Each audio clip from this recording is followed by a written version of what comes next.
Beneath glassy waves, beauty and fear coexist in uneasy silence.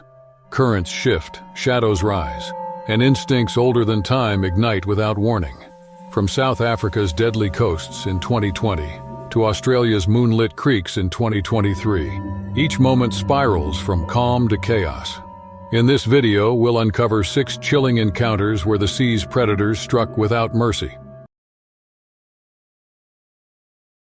In 2020, Mark Ellis and his wife, Hannah Ellis, chose Gansbaai, South Africa, as their destination to celebrate a decade of marriage. The coastal town, situated roughly 170 kilometers southeast of Cape Town, had earned its reputation as one of the world's premier locations for great white shark encounters. The waters surrounding Dyer Island, just offshore, teemed with Cape fur seals, creating a natural hunting ground that drew massive sharks year-round.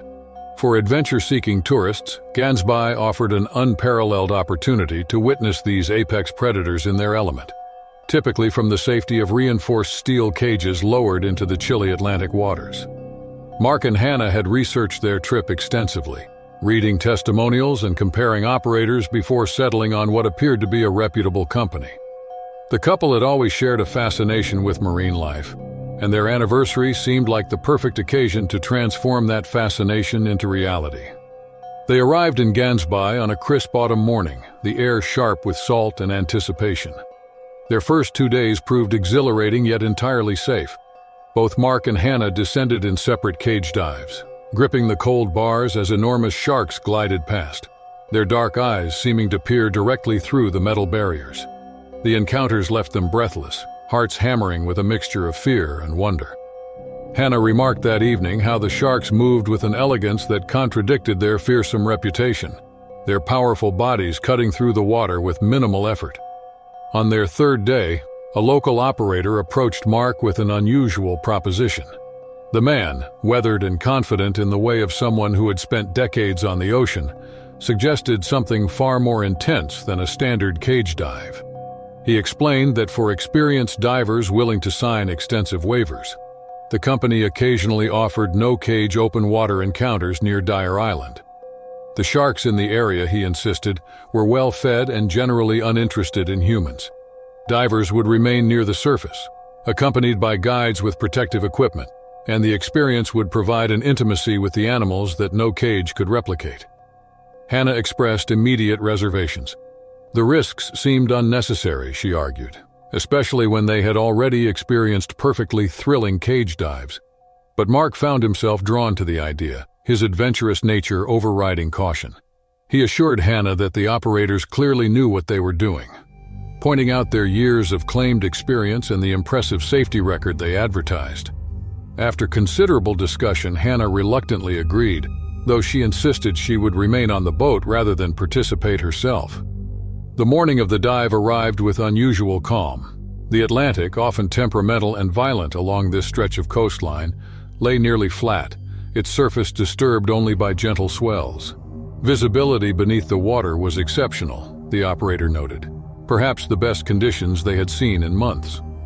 Mark suited up with mounting excitement, checking his equipment repeatedly while Hannah watched from the deck, her expression tight with worry she tried unsuccessfully to conceal. The dive began without incident. Mark descended slowly, accompanied by 2 guides who positioned themselves slightly behind him. Below, the underwater landscape revealed itself in stunning detail, rock formations and kelp forests creating an alien world bathed in filtered sunlight. Several smaller sharks appeared in the distance, their sleek forms barely visible against the darker depths. Mark's breathing echoed in his ears, steady and controlled, his training taking over as he absorbed the incredible scene surrounding him. Then everything changed in a single terrifying moment. A massive shadow emerged from below, far larger than anything Mark had anticipated. The great white approached with deliberate slowness, its bulk suggesting a mature female, possibly 5 meters in length. The guides began signaling frantically, but before anyone could react properly, the shark accelerated with shocking speed. Its jaws opened impossibly wide, revealing rows of serrated teeth designed for tearing through flesh and bone. The shark struck Mark with tremendous force, clamping down on his leg and torso simultaneously, Water exploded around the attack site, visibility disappearing instantly as blood clouded everything. Mark twisted violently, instinct driving him to fight even as rational thought dissolved into pure panic. The shark's grip tightened, its powerful jaw muscles exerting pressure that crushed wetsuit, flesh, and bone without apparent effort. Hannah, watching from the boat's observation platform, saw the water erupt. She kicked against the railing, heart pounding so violently she thought it might burst through her chest. Underwater, she knew Mark could not scream, could not call for help, and could only struggle against an opponent perfectly evolved for this exact scenario. The guides attempted intervention, but the shark's strength made their efforts futile. The attack lasted perhaps 15 seconds, though Hannah would later describe it as an eternity compressed into heartbeats. Then, as suddenly as it had appeared, the shark released its grip and descended into deeper water, its massive tail propelling it downward until it vanished completely. The guide surfaced immediately, followed moments later by Hannah herself, who had dove in despite lacking proper equipment. She gasped for air, frantically scanning the churning water, calling Mark's name though she knew the futility. The boat crew scrambled into action, some diving to search while others prepared emergency medical equipment. Minutes stretched unbearably as the search continued, but Mark never reappeared. His body remained somewhere in the depths, claimed by the ocean he had so desperately wanted to experience without barriers. The aftermath proved devastating in multiple ways.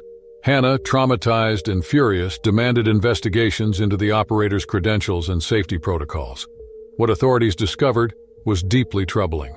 The company had falsified numerous safety logs, documenting procedures never actually performed and equipment never properly maintained.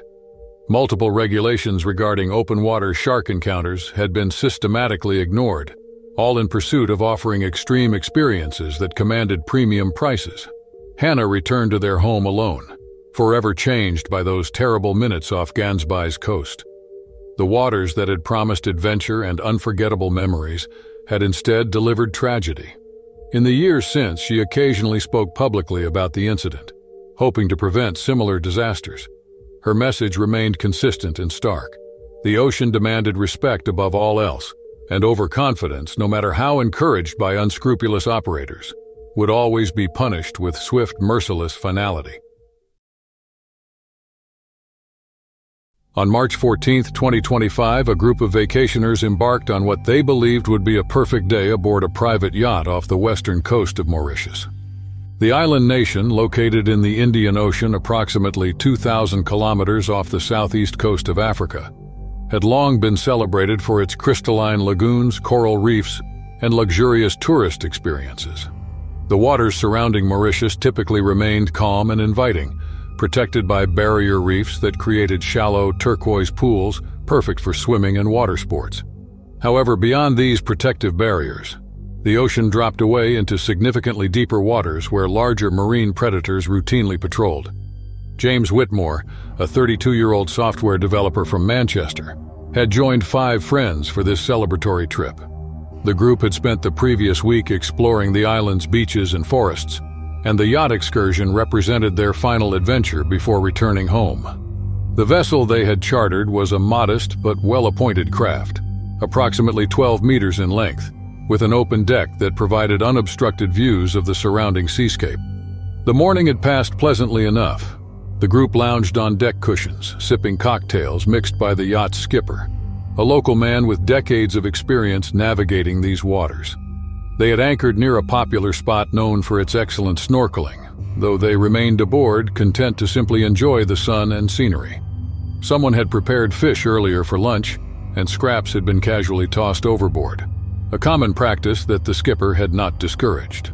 What none of them realized was that these fish remnants had begun attracting attention from below. Tiger sharks, common in Mauritian waters, possessed extraordinarily sensitive olfactory systems capable of detecting blood and fish oils from remarkable distances. One particularly large specimen, approximately 4 meters in length with the distinctive striped pattern that gave the species its name, had been drawn steadily closer to the yacht over the past 20 minutes. James had positioned himself near the starboard railing, attempting to capture the perfect selfie with the lagoon's impossible blues as his backdrop. He leaned outward, extending his phone at arm's length while his friends laughed and offered suggestions about angles and poses. The yacht, anchored but not entirely stable, rocked gently with the natural movement of the ocean. A slightly larger swell passed beneath the hull, nothing unusual or particularly concerning, but enough to shift the deck beneath James's feet. His balance faltered for just a moment. He grabbed for the railing, but his grip slipped, and suddenly he was tumbling sideways into the water. The splash was immediate and loud, drawing startled exclamations from his friends. James surfaced quickly, sputtering and embarrassed rather than frightened. The water was warm and clear, and he began swimming back toward the ladder that hung from the yacht's stern. The tiger shark, which had been circling approximately 15 meters away, reacted instantly to the disturbance. The combination of splashing, the existing scent trail from the fish scraps, and the sudden presence of a potential prey triggered its predatory instincts. It accelerated with frightening speed, its powerful tail propelling it forward through the water. James had barely begun swimming when he felt an explosive impact against his left leg. The shark's jaws clamped down with tremendous force, its teeth designed for crushing sea turtle shells, easily penetrating his flesh. The pain was overwhelming and immediate, radiating up his entire body as the shark began thrashing, attempting to drag him toward deeper water where it could more easily handle its catch. His friends erupted into screaming chaos. Someone threw a life ring that landed several meters away, useless at the moment. The skipper abandoned the helm and sprinted toward the emergency equipment locker, shouting instructions that nobody could process through their panic. James fought desperately, his arms windmilling as he tried to stay at the surface, adrenaline flooding his system and temporarily overriding the agony in his leg. The attack lasted perhaps 10 seconds, though every person aboard would later describe it as feeling infinitely longer. Then, as suddenly as it had struck, the shark released its grip. Whether startled by the noise, the resistance, or simply determining that James was not its preferred prey, the massive fish turned and descended rapidly into the darker blue depths, disappearing from view entirely. The skipper threw the yacht into gear, maneuvering closer to James while two of his friends prepared to pull him aboard. James remained conscious, though his face had gone chalk white from blood loss and shock. His leg bore deep lacerations where the shark's teeth had torn through muscle, and blood spread rapidly across the water's surface, creating a terrifying crimson cloud that made everyone desperate to get him out as quickly as possible. They hauled James onto the deck with frantic, uncoordinated effort, someone pressing towels against his wounds while another searched for the first aid kit. The celebration that had defined their morning had transformed into complete chaos. Everyone was soaked with a mixture of seawater and blood, their vacation clothes ruined and forgotten. The skipper radioed for emergency assistance, and within 40 minutes a Coast Guard vessel arrived to transfer James to the nearest hospital. James survived, though he required extensive surgery and months of physical therapy. The group's photos from earlier that morning remained on their phones, cheerful images that now felt disconnected from reality, relics from a different lifetime that had existed mere hours before. The incident served as a harsh reminder that even in paradise, particularly near feeding activity, the ocean's apex predators could strike with devastating speed when circumstances aligned, transforming leisure into terror in a single violent moment. On July 22, 2023, Lily Thornfield arrived at a beach rental station in the Exuma Cays, a stunning archipelago forming part of the Bahamas. The Exumas, stretching across roughly 130 kilometers of crystalline Caribbean waters, had become increasingly popular with tourists seeking pristine beaches and extraordinary marine life. The Cays consisted of over 350 islands and smaller outcroppings, most uninhabited, creating endless opportunities for exploration.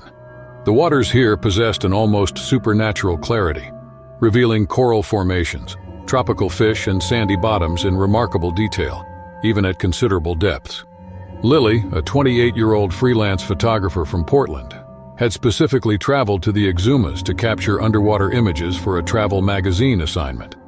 She had rented one of the transparent kayaks that had recently become popular among tourists, vessels constructed entirely from clear plastic that allowed paddlers to observe the underwater world without getting wet. The rental operator, a cheerful local man, had provided basic safety instructions and suggested staying relatively close to shore, though he had not been particularly emphatic about this recommendation. The morning conditions appeared perfect for photography. The sun blazed overhead in a cloudless sky, its light penetrating deep into the water and illuminating the coral gardens below. Lily loaded her waterproof pack with additional equipment and set out, paddling with steady strokes away from the main beach. She had planned to photograph a particular reef formation she had researched before her trip, one located perhaps half a kilometer from shore in water approximately 10 meters deep. The transparent kayak provided an incredible vantage point. Lily could see schools of brightly colored fish darting beneath her, their scales flashing in the sunlight. The coral appeared close enough to touch, though she knew the perspective was deceptive given the water's depth. She paused frequently to adjust her equipment and frame shots, so absorbed in her work that she failed to notice how far offshore she had drifted. Beneath the kayak, something large moved through the water column. A juvenile tiger shark, approximately 3.5 meters in length, had been patrolling the reef's edge in search of sea turtles and smaller fish. Tiger sharks, particularly younger specimens, were known for their curiosity and willingness to investigate unfamiliar objects. From below, the transparent kayak created an unusual visual signature, neither clearly boat nor clearly prey, something that demanded closer examination. The shark rose through the water with increasing speed. Lily, adjusting her camera settings, noticed the shadow too late. The shark struck the kayak's hull with tremendous force, its jaws clamping onto the plastic directly beneath her feet. The entire vessel jolted violently, and water splashed across her legs as the shark thrashed, testing the strange object it had bitten. Lily's heart seized with terror.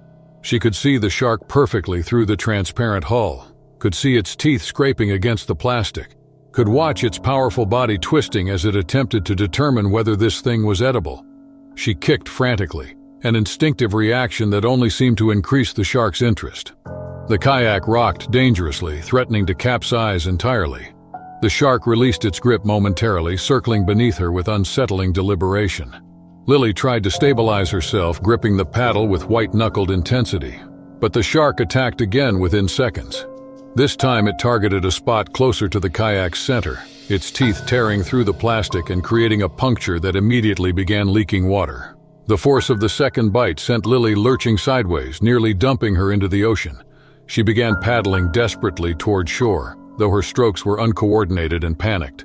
The shark followed, maintaining its position directly below the kayak. Clearly still fascinated by this unusual object, it struck a third time, jaws snapping with terrifying force against the hull near Lily's right foot. The plastic cracked audibly and she felt the vibration through her entire body. The repeated attacks continued as Lily struggled toward shallower water. Each bite tested different parts of the kayak, the shark's curiosity aggressive and relentless. Minutes stretched into what felt like hours, every heartbeat thundering in Lily's ears as she fought to maintain forward momentum, while the predator circled and struck repeatedly. The kayak was taking serious damage, punctures and cracks spreading across the hull, water slowly filling the interior. Finally, as the water depth decreased to perhaps 5 meters, the shark's interest appeared to wane. It made one final pass beneath the damaged kayak before turning away, its powerful tail propelling it back toward deeper water and more promising hunting grounds. Lily continued paddling frantically until the kayak scraped against sand in the shallows, at which point she abandoned the vessel entirely and scrambled onto the beach. She collapsed on the sand, soaked through, bleeding from several minor cuts where the thrashing had thrown her against the kayak's edges. Her hands trembled so violently that she could barely unfasten her life vest. Other beachgoers rushed over, alarmed by her obvious distress and the damaged kayak now washing ashore behind her. Lily remained on the beach for nearly an hour before she felt capable of walking. The dream vacation assignment she had anticipated, the peaceful days of photographing Caribbean beauty, had transformed into a harrowing fight for survival. The transparent kayak, which had seemed like such an innovative way to experience marine life, had instead made her a curiosity for an apex predator that tested unfamiliar objects with devastating efficiency. In the following weeks, as she recovered physically, Lily found herself unable to look at her photographs from that morning without remembering the terror of watching that massive shadow rise from below, knowing she was completely at the mercy of a creature perfectly designed for aquatic dominance.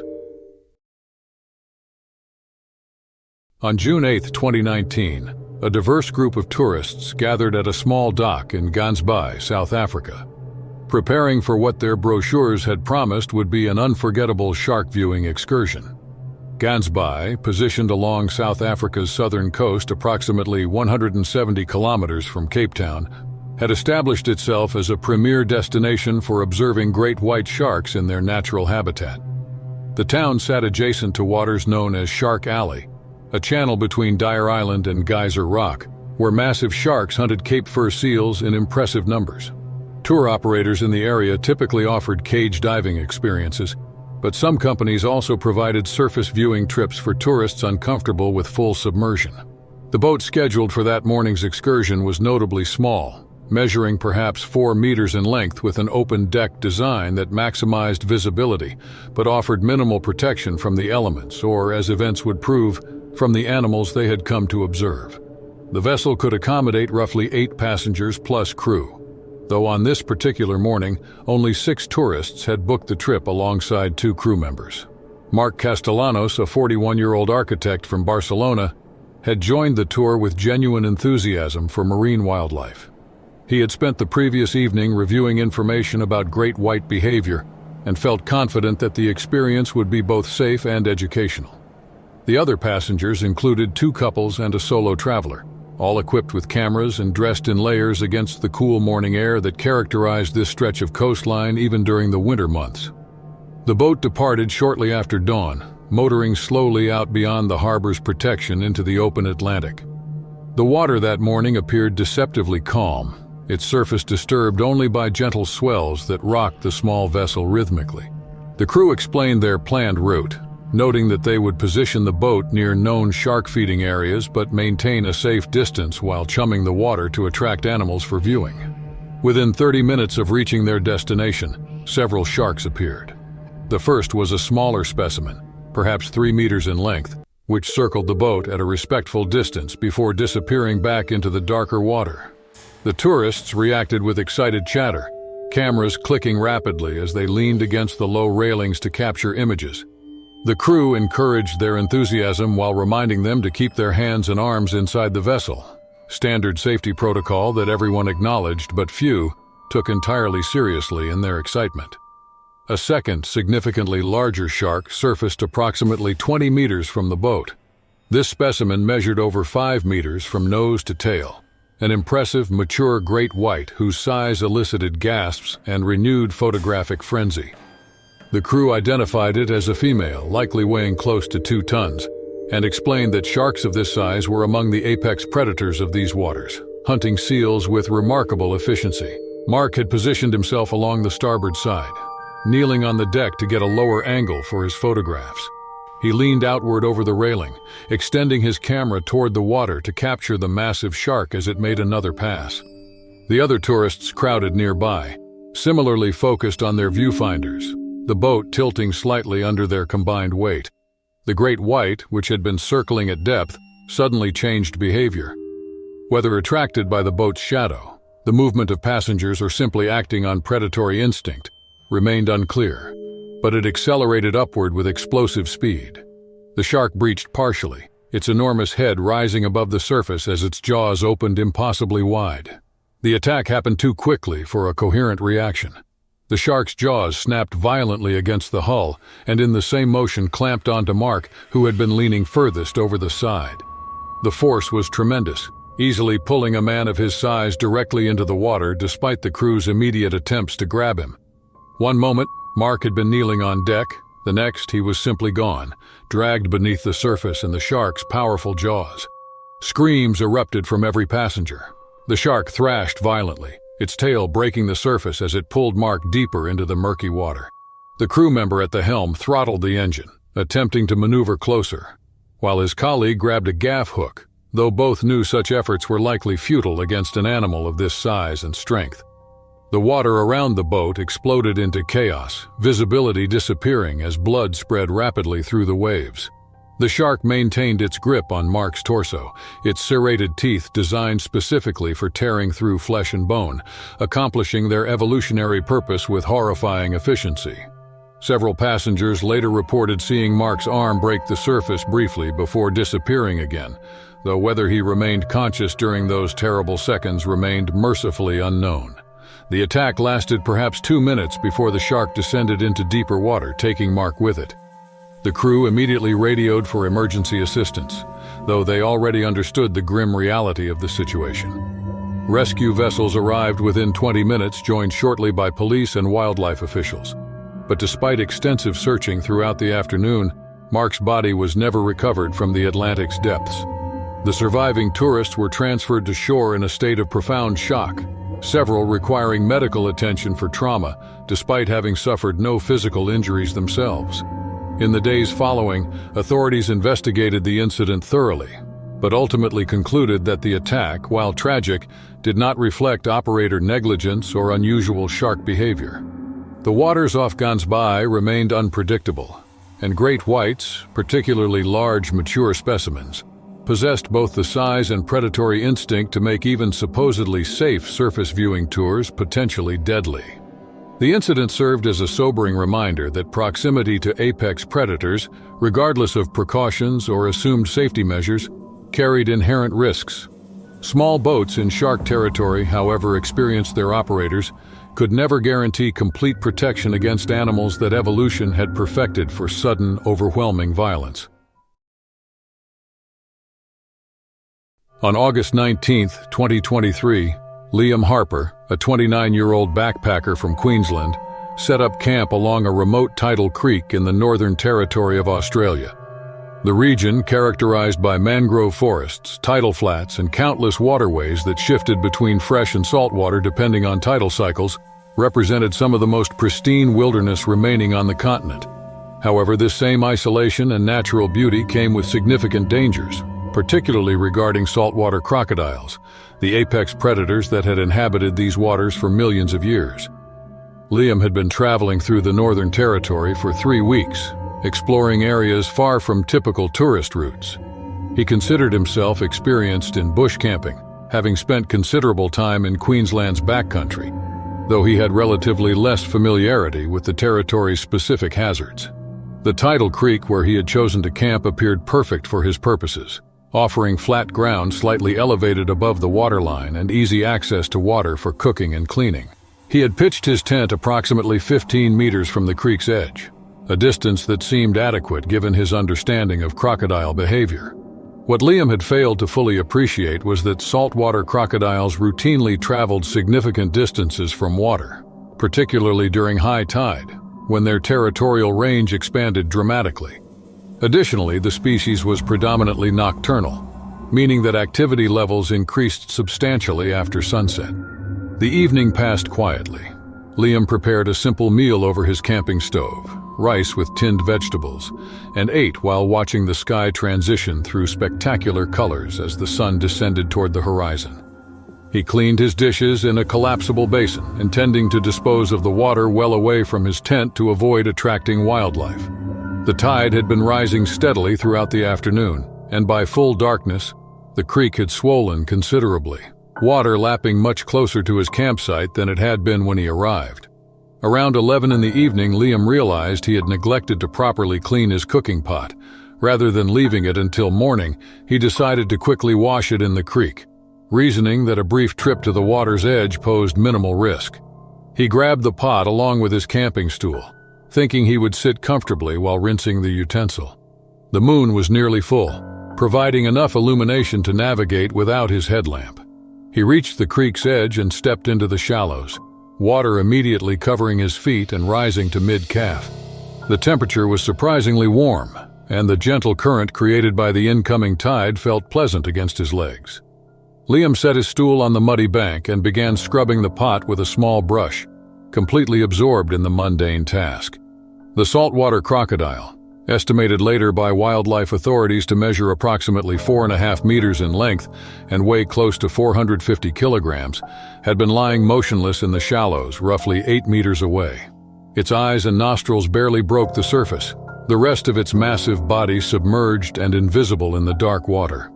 The crocodile had likely been in position for hours. an ambush predator exhibiting the legendary patience that made the species so effective at capturing prey. Liam's movement into the water triggered an immediate response. The crocodile exploded from its hiding position with shocking speed, its powerful tail propelling it forward through the shallows. Liam heard the water erupt behind him and began turning, but the crocodile covered the distance in seconds. Its jaws opened wide, revealing rows of conical teeth designed for gripping rather than cutting, and clamped shut around Liam's left calf with tremendous force. The pain was instantaneous and overwhelming. Liam screamed, a sound that echoed across the empty landscape with no one to hear it. The crocodile immediately began its characteristic death roll, attempting to drag its prey into deeper water while simultaneously disorienting and drowning it. Liam's world became a chaotic blur of water, mud, and darkness as he was yanked sideways and partially submerged. Instinct and adrenaline took over. Liam grabbed desperately for anything he could use as a weapon, his hand finding the camping stool he had brought to the water's edge. He swung it with all his strength, striking the crocodile's head and snout repeatedly. The aluminum stool was lightweight and poorly suited as a weapon, but the noise it created and the unexpected resistance seemed to confuse the animal. The crocodile shook Liam violently, its grip never loosening, but its forward momentum temporarily halted. Liam continued thrashing, kicking with his free leg and swinging the stool frantically. In his panic, he knocked over several rocks from the bank, and his metal cooking pot tumbled into the creek with a loud clang, the combination of sounds creating significant commotion in what had been a quiet environment. Whether startled by the noise, the resistance, or simply uncertain about this unusual prey, the crocodile suddenly released its grip. It backed away several meters, submerging completely, leaving Liam sprawling in the bloodied shallows. He scrambled desperately toward the bank, his injured leg screaming with pain but still functional enough to propel him forward. He dragged himself completely out of the water and continued crawling up the slight embankment, putting as much distance as possible between himself and the creek. Once he reached his tent, Liam assessed the damage by the light of his headlamp.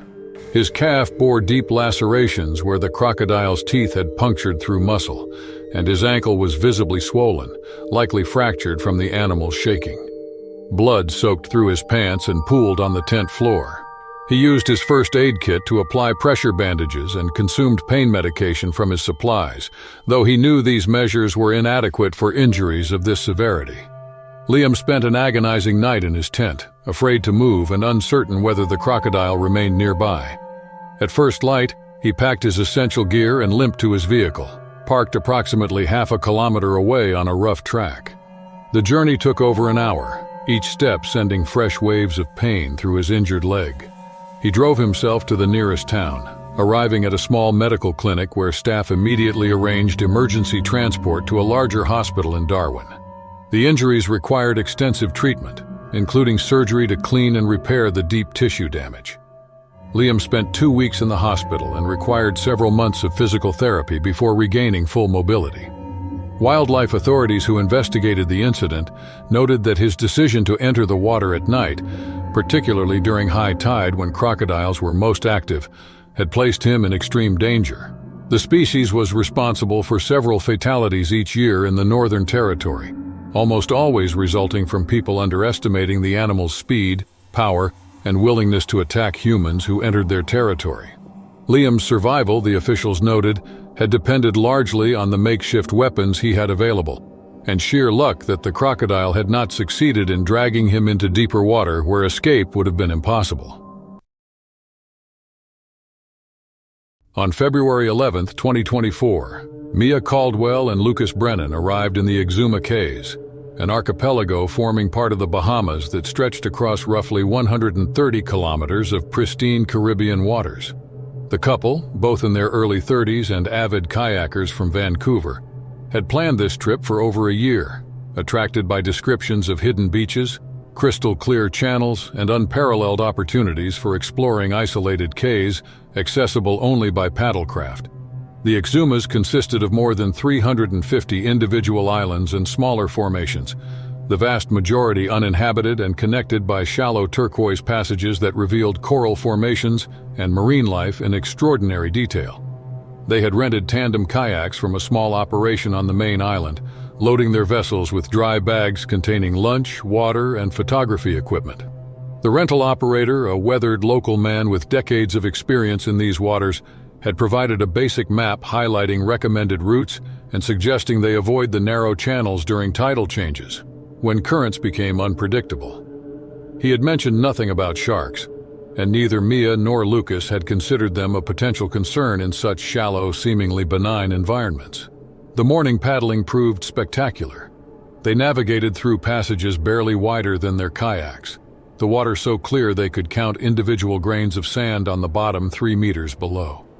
Schools of tropical fish darted beneath them, and occasional sea turtles surfaced to breathe before diving back into the depths.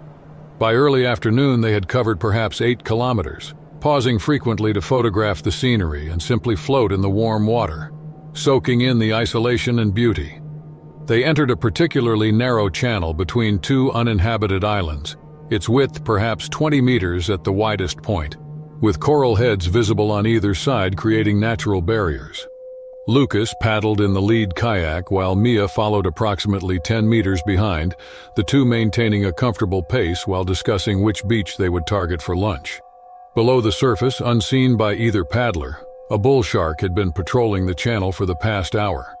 Bull sharks, unlike many species that preferred deeper oceanic waters, routinely ventured into remarkably shallow environments, including rivers, estuaries, and channels exactly like the one Mia and Lucas were traversing. This particular specimen measured close to 3 meters in length, a mature female that had been following schools of small fish through the interconnected passages. The shark detected the kayaks through a combination of senses, the vibrations from paddle strokes transmitting through the water and triggering its lateral line system, specialized organs that perceived pressure changes with extraordinary sensitivity. The shadows cast by the kayaks created unusual visual signatures that attracted the shark's curiosity, and it began rising through the water column to investigate these unfamiliar objects. Mia noticed the shadow first, a dark shape materializing beneath her kayak with unsettling speed. She called out to Lucas, her voice tight with sudden alarm, but before she could form coherent words, the shark struck. Its jaws opened and clamped onto the kayak's edge, teeth scraping against the plastic hull with a sound that sent ice through Mia's entire body. The vessel jolted violently, water splashing across her legs as the shark tested this strange object with aggressive determination. Mia froze completely, every muscle locked in terror. She could see the shark's body through the clear water, could observe the raw power in its movements as it shook her kayak experimentally. Lucas, hearing her strangled gasp, twisted in his seat and immediately understood the situation unfolding behind him. His first instinct was to paddle back to help, but rational thought suggested that adding more movement and disturbance might escalate the shark's interest rather than reduce it. The shark released its initial grip and circled beneath Mia's kayak, its movements deliberate and probing. It nudged the hull with its snout, a behavior common in bull sharks investigating potential prey items. The plastic kayak flexed under the impact, and Mia gripped her paddle so tightly her knuckles went white, though she remained absolutely still, afraid that any movement might trigger another bite. Lucas found himself paralyzed by indecision. Every option seemed equally dangerous. Paddling toward Mia might attract the shark's attention to him as well. Remaining motionless might leave her vulnerable for an extended period. Making loud noises could either scare the animal away or provoke additional aggression. His heart hammered against his ribs as he watched the scene unfold, feeling utterly helpless. The shark made another pass beneath Mia's kayak, this time approaching from a different angle. It bumped the hull again, more forcefully, testing the boundaries of this unusual object that neither fled nor fought back in recognizable ways. The minutes stretched unbearably, each second feeling like an eternity compressed into heartbeats. Mia's breathing came in short, shallow gasps, and she found herself unable to tear her eyes away from the massive predator circling mere inches below her. The encounter continued for what both later estimated as 5 to 7 minutes, though the subjective experience made accurate time assessment nearly impossible. The shark exhibited clear curiosity, investigating the kayaks from multiple angles, nudging them periodically, but never escalating to the full predatory behavior that would have constituted a genuine attack. Finally, as if reaching some internal conclusion about the nature of these objects, The bull shark turned toward deeper water and accelerated away, its powerful tail propelling it back into the darker blue beyond the channel. Neither Mia nor Lucas moved immediately. They remained frozen in their kayaks, eyes scanning the water for any sign of the shark's return. Eventually, Lucas found his voice and suggested quietly that they paddle toward the nearest beach, which lay perhaps 200 meters ahead. They moved slowly, each stroke cautious and deliberate, constantly monitoring the water beneath and around them. Once safely ashore, both collapsed onto the sand, trembling with residual adrenaline and shock. Their lunch remained forgotten in the dry bags as they sat in silence, processing what had just occurred. The paradise they had been enjoying moments before, the peaceful turquoise channels and hidden beaches, had transformed into something far more complex. The encounter had been a visceral reminder that beauty and danger coexisted in these waters, separated only by circumstances and the unpredictable behavior of creatures perfectly evolved for their environment. They eventually returned to the rental station, cutting their trip short despite having planned to explore for several more hours. The operator listened to their account with knowing sympathy, explaining that bull sharks were indeed common in the channels, though encounters with kayakers remained relatively rare. Most interactions, he noted, involved curiosity rather than predation, though distinguishing between the two in the moment proved understandably difficult. Mia and Lucas spent their remaining days in the Exumas on land-based activities, their enthusiasm for kayaking temporarily extinguished by those terrifying minutes when a predator's curiosity had nearly escalated into something far worse. The memory remained vivid long after they returned to Vancouver, a reminder that even in the most beautiful settings, humans remained visitors in environments ruled by ancient powerful creatures for whom testing unfamiliar objects with their jaws represented perfectly normal behavior.